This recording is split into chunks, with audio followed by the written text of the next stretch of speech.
여러분, 남유다에 여러 왕들이 있었지만 참 불행한 한 왕이 있습니다. 3개월짜리 왕이 됐습니다. 여호야긴이라는 왕입니다.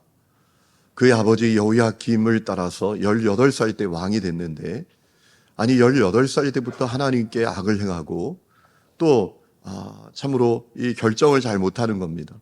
바벨론 정책을 펼치다가 바벨론과 전투에서 비참하게 패배하고 그가 3개월 만에 왕의 자리에서 폐위되어서 바벨론으로 끌려가게 됩니다. 참 안타까운 그런 인물이죠. 여러분, 그때 많은 사람들이 포로로 함께 끌려갔는데 그 가운데 젊은 제사장 한 명이 포함되어 있었습니다.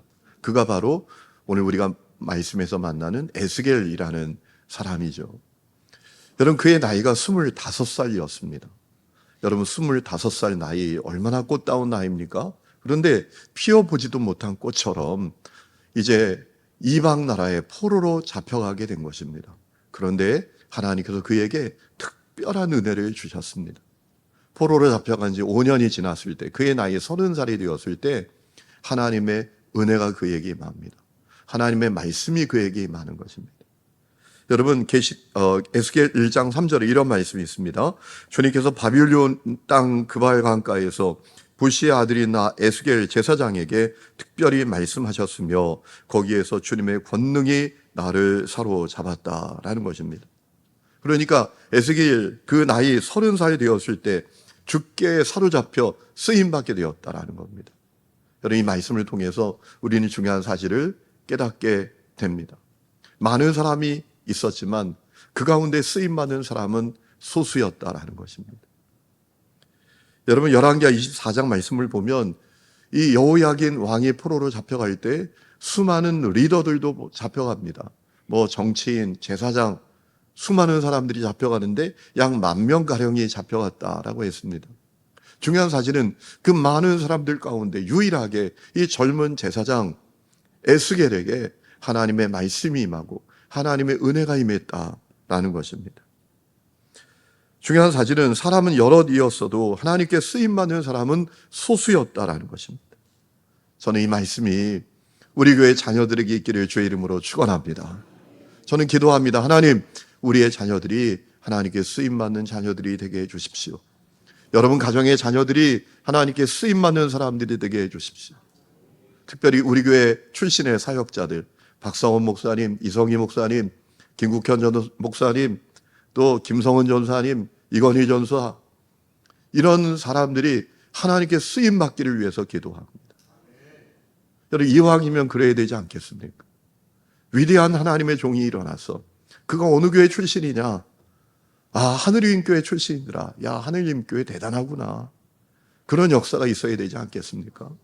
그 은혜가 여러분의 자녀들에게 있기를 주의 이름으로 축원합니다. 또 하나 기억할 수 있는 것은 하나님께 쓰임받는 것은 나이가 문제가 아니었다라는 겁니다. 여러분, 포로로 끌려갈 때 나이 많은 제사장들도 있었습니다. 다른 여러 제사장들도 있었습니다. 그런데 유독 이 나이 30살밖에 되지 않는 젊은 제사장 에스겔에게 하나님의 권능이 임하고 하나님의 말씀이 임했다라는 겁니다. 저는 우리의 자녀들이 그렇게 되기를 주의 이름으로 축원합니다. 여러분, 조나단 에드워드, 위대한 하나님의 부흥을 위해서 쓰임받았던 사람이었는데 그의 나이 20대 초반이었습니다. 데이비드 브레이너, 원주민 선교의 위대한 역사를 남긴 사람이에요. 그때 그의 나이가 20대 초반이었단 말이에요. 찰스 스펄전은 19살 때 사역을 시작하고 위대한 하나님의 사역자가 되었습니다. 여러분, 이 땅에 와서 복음을 전했던 아펜젤로 선교사님은 이 땅에 찾아올 때 그 나이가 27살이었습니다. 젊은 나이였습니다. 나이는 젊었지만 하나님께 쓰임받았다라는 거예요.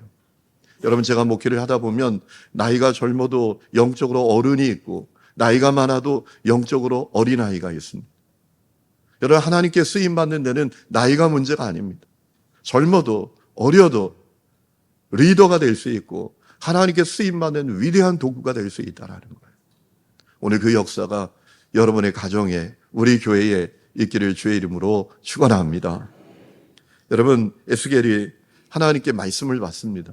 그리고 그 말씀을 전하는데 아주 극적인 방법으로 전합니다. 왜냐하면 하나님께서 그에게 수많은 상징과 환상을 보여주셨기 때문입니다. 그래서 에스겔 선지자는 자기가 본 환상과 상징을 통해서 하나님의 말씀을 전합니다. 여러분, 에스겔이 전했던 아주 중요한 메시지들이 몇 가지 있지요. 아주 비극적인 메시지가 있습니다. 하나님의 영광이 성전을 떠나더라라는 거예요. 에스겔 10장 18절 말씀을 보면 하나님의 영광이 성전 문지방을 떠나서 떠나는 그 비참한 장면을 에스겔이 보았다라고 했습니다. 하나님의 영광이 성전만 떠난 게 아닙니다. 예루살렘도 하나님의 영광이 떠났습니다. 에스겔 11장 23절 말씀을 보면 하나님의 영광이 예루살렘 성읍을 떠나는 장면을 이 에스겔이 보게 되었습니다. 참 두려운 말씀이죠. 여러분, 이스라엘 백성들이 범죄하고 타락했습니다. 그리고 영적으로 아무리 하나님께서 말씀하셔도 돌아오지 않고 돌이키지 않으니까 결국은 하나님의 영광이 떠나게 되는 거예요. 그렇기 때문에 에스겔은 여러분 사실 인기 없는 예언자, 선지자였습니다.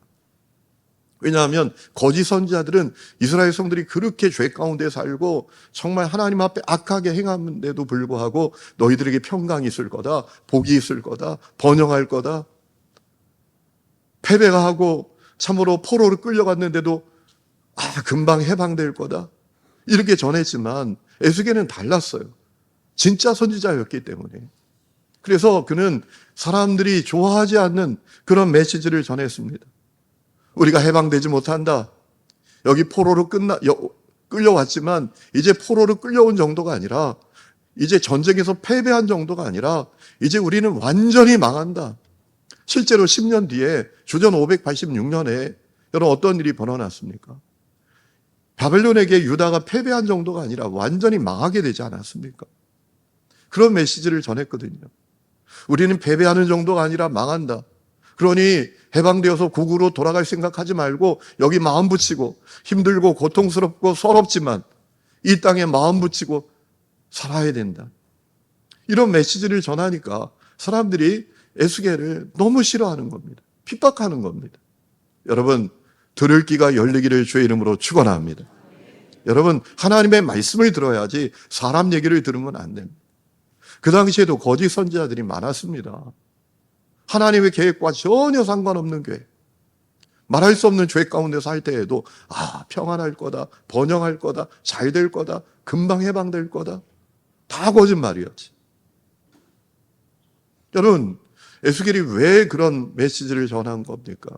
이유는 오직 하나입니다. 하나님의 영광이 떠났어요. 여러분, 하나님의 영광이 떠나면 뭘 할 수 있겠습니까? 이스라엘이 어떻게 안전했습니까? 어떻게 그들이 평화를 누렸습니까? 어떻게 그들이 번성하게 되었습니까? 어떻게 그들이 강한 나라가 될 수 있었겠습니까? 이유는 오직 하나입니다. 하나님의 영광이, 하나님의 임재가 그들과 함께 계셨기 때문입니다. 그런데 하나님의 영광이 떠났어요. 그러니 비참하게 되는 거예요. 참으로 안타까운 모습이 되고 마는 거예요. 여러분, 이 말씀이 얼마나 두려운 말씀인지 모릅니다. 오늘 우리가 기도해야 될 제목이 있습니다. 주여, 우리에게서 하나님의 영광이 떠나지 않게 하여 주옵소서. 우리 교회에서 하나님의 영광이 떠나지 않게 하여 주옵소서. 한국교회에서 하나님의 영광이 떠나지 않게 해 주십시오. 이 기도를 우리가 해야 합니다. 여러분, 하나님의 영광이 떠나면 비참하게 됩니다. 세상에 포로가 됩니다. 조롱과 멸시를 당하면서 비참하게 되는 거예요. 오늘 한국교회 현실이 그와 같이 되고 있지 않은가 생각해 봅니다. 교회가 많아요. 목사들도 많아요. 천만 성도를 자랑해요. 그런데 그게 중요한 게 아닙니다. 하나님의 영광이 교회에 머물러 있는 거예요. 하나님의 영광이 한국교회에 머물러 있는 거예요. 하나님의 영광이 떠나면 아무것도 아니에요. 그런데 에스겔은 본 겁니다. 하나님의 영광이 성전을 떠나시고 하나님의 영광이 예루살렘을 떠나시고 그 안타까운 장면을 보게 됐던 것입니다. 그런데 여러분, 에스겔은 하나님의 영광이 떠나는 것만 본 게 아닙니다. 하나님의 영광이 다시 예루살렘 성전과 예루살렘 성읍에 가득하게 되는 그 장면을 보게 되었습니다. 여러분, 에스겔 43장 말씀을 보면 하나님의 영광이 다시 성전에 임하시는 장면을 그가 증언하지 않습니까? 하나님의 영광이 다시 성전으로 돌아오고 하나님의 영광이 그 성전에 가득하게 되는 그런 장면을 보게 됐어요. 우리 한번 찾아보실까요? 에스겔서 43장 1절부터 한번 보겠습니다. 에스겔 43장 1절부터 우리 한번 읽어보겠습니다. 여러분 성경으로 보세요.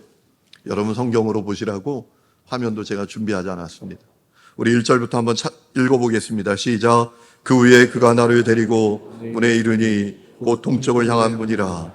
이스라엘 하나님의 영광이 동쪽에서부터 오는데 하나님의 음성이 많은 물소리 같고 땅은 그 영광으로 말미암아 빛나니 그 모양이 내가 본 환상 곧 전에 성읍을 멸하러 올 때 보던 환상 같고 그벌 강가에서 보던 환상과 또 같기로 내가 곧 얼굴을 땅에 대고 엎드렸더니 여호와의 영광이 동문을 통하여 성전으로 들어가고 영이 나를 들어 데리고 안뜰에 들어가시기로 내가 보니 여호와의 영광이 성전에 가득하더라.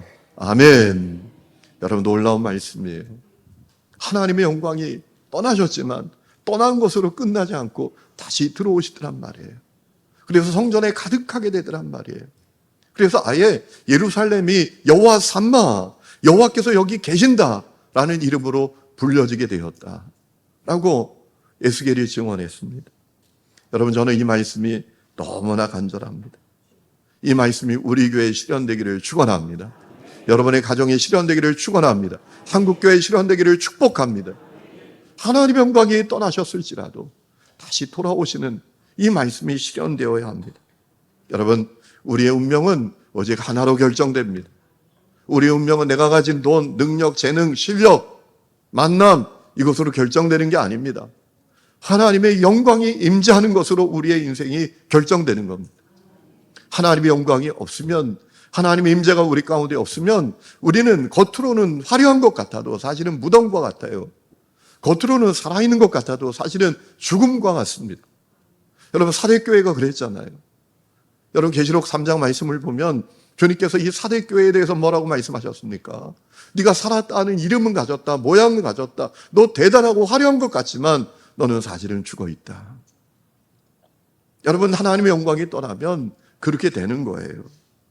여러분 하나님의 계획은 우리가 하나님의 영광으로 충만하고 하나님의 임재로 충만하여 무덤을 열고 나가는 것입니다. 죽음에서 나가는 거예요. 여러분 에스겔 선지자가 하나님의 마음이 그것이라고 증언했던 적이 있잖아요. 에스겔 37장 말씀을 보면 마른 뼈가 가득한 무덤 같은 골짜기, 여러분 그것이 변화되게 될 것이라고, 그 무덤을 열고 나오게 될 것이라고. 그게 이스라엘의 상태거든요. 그게 이스라엘 백성들의 영적인 상태거든요. 죽음이에요. 무덤이에요. 그런데 하나님의 계획은 그 무덤을 열고 나오는 것이라고, 그 무덤을 열고 나오게 만들 거라고 말씀하시지 않습니까? 에스겔 37장 12절에 말씀하십니다. 너는 대언하여 그들에게 이르기를 주 여호와께서 이같이 말씀하시기를 내 백성들아 내가 너희 무덤을 열고 너희로 거기에서 나오게 하고 이스라엘 땅으로 들어가게 하리라. 내 백성들아 내가 너희 무덤을 열고 너희로 거기에서 나오게 한즉 너희는 내가 여호와인 줄 알리라 라고 했습니다. 무덤을 열고 나오게 하신. 여러분 하나님의 영광이 우리에게 임하면 무덤을 열고 나가게 됩니다. 오늘 이 역사가 여러분의 삶에 있기를 축원합니다. 여러분의 가정이 무덤 같습니까? 여러분의 자녀들이 무덤 같습니까? 여러분의 인생이 무덤 같습니까? 여러분 기도하십시오. 주여 하나님의 영광이여 임하옵소서. 하나님의 영광이여 임하옵소서. 그리하여 무덤을 열고 나가게 해주십시오. 여러분 기도할 때 놀라운 역사가 있게 될 줄로 믿습니다. 여러분 오늘 우리가 그것을 위해서 간절히 기도해야 합니다. 여러분 그런데 에스겔은 하나님의 영광이 성전으로 임하는 것과 함께 또 놀라운 장면을 보게 됩니다. 그 성전에서 하나님의 영광이 임하니 그 성전에서 물이 흘러나가는 거예요. 물이 스며나가는 거예요. 그런데 그 물이 큰 강이 되고 바다가 되어서 온 세상을 살리는 것입니다. 오늘 우리가 읽은 말씀 아닙니까? 여러분 1절 말씀을 보면 에스겔이 동쪽을 향한 성전문에서 물이 흘러나가는 것을 보게 되었습니다. 3절에 보면 물이 점점 많이 흘러나옵니다. 세상에 채워지기 시작합니다. 천척이 되는 곳을 하나님의 사자가 재어보니까 발목까지 그 물이 잠깁니다. 4절 말씀을 보니까 천척이 되는 곳에서 다시 재보니까 물이 무릎까지 차올랐습니다. 천척이 되는 곳에서 다시 재보니까 물이 허리까지 차올랐습니다. 5절을 보니까 다시 천척이 되는 곳을 재보니까 물이 큰 강이 됐습니다. 7절에 보면 강 주위를 둘러보니까 나무들이 가득했습니다. 12절 말씀을 보면 그 나무들이 어떤 나무들인지 알 수 있죠. 온갖 열매를 맺는 과실나무가 가득했다고 했습니다. 여러분, 나무의 잎이 신기하게 시들지 않습니다. 계속 열매를 맺습니다. 그 잎사귀까지도 얼마나 놀라운지 사람을 살리는 약재료가 되었다라고 했습니다. 8절에 보면 또 강물이 계속 흘러 바다로 가니까 죽은 바다가 다 살아났다. 9절에 보면 강물이 흐르는 곳마다 생물이 번성하게 되고 고기가 가득하게 되고 모든 것이 살아나게 되었다라는 겁니다. 여러분, 성전에 하나님의 영광이 가득하게 임하고 거기서 물이 흘러나가니 온 세상이 살아나는 역사가 있게 되었다는 것. 여러분, 이 말씀이 실현되었다라는 사실을 아십니까? 어떻게 실현되었습니까? 예수 십자가 복음을 통해서, 예수 십자가 보혈을 통해서 온 세상에 사는 생명의 역사가 일어나게 되었습니다. 하나님의 형상대로 창조된 인간이 전적으로 타락했습니다. 그래서 죽음의 역사가 시작이 되었습니다. 영혼이 죽고 인생이 죽고 가정이 죽고 나라가 죽고 세상에 죽음이 가득한 역사가 시작되었습니다. 그러나 하나님께서 생명을 얻는 역사를 시작하셨습니다. 하나님의 독생자를 이 땅에 보내주시고 그분이 십자가 매달려 피 흘려 죽는 대속제물이 되셨습니다. 그리고 3일 만에 부활하셨습니다. 누구든지 그 예수님을 믿으면 구원받는 역사가 시작이 되었습니다. 죽은 영이 살아나고 고통과 저주에서 해방이 되고 마귀의 종에서 풀려나고 영원한 생명을 누리게 되고 복되고 풍성한 삶을 사는 역사가 시작이 되었습니다. 여러분, 그래서 요한복음 7장 37절에 주님 말씀하지 않았습니까? 누구든지 목마르거든 내게로 와서 마시라. 나를 믿는 자는 그 배에서 생수의 강이 흘러나오리라. 요한복음 8장에도 말씀하셨습니다. 진리를 알지니 진리가 너희를 자유케 하리라. 요한복음 3장 16절에도 말씀하셨습니다. 하나님 세상을 이처럼 사랑하사 독생자를 주셨으니 이는 저를 믿는 자마다 멸망치 않고 영생을 얻게 하려 하심이라. 여러분, 예수의 보혈이 생명수입니다. 십자가의 복음이 생명수입니다. 십자가의 보혈이 모든 죄를 씻고 모든 저주를 씻고 온 세상을 살리는 복음이란 말이에요. 성전에서 흘러나간 물이 온 세상을 살리는 것처럼 여러분, 예수님 만나면 치유를 받습니다. 회복이 됩니다. 죽은 것이 살아납니다.